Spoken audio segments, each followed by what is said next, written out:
Një operacion i përbashkët i forcave operacionale të Tiranës dhe Komisariatit të Policisë Sarandë ka çuar në arrestimin e 34 vjeçarit nga Elbasani Elvis Koçi, i njohur ndryshe si Vis Korçari. Efektivët kishin kohë që e ndiqnin dhe e kanë lokalizuar të shtunën në Ksamil. Rreth orës 22:30 është organizuar operacioni për kapjen e tij, ku kanë marrë pjesë edhe agjentë civil të sektorit të krimeve në Sarandë. Sapo ka parë policin, ai ka tentuar të shmanget arrestimin duke kryer manovra të rrezikshme me automjetin e tij. Gjatë largimit, ai ka përplasur 2 makina civile të policisë dhe ka mundur të çajë rrethimin fillestar.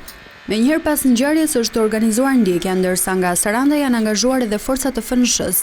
Pas rreth 30 minuta shkërkime, 34 vjeçari është lokalizuar nga agentët e krimeve pranë një biznesi privat në aksin rrugor Ksamil Butrind, ku është vënë dhe në pranga.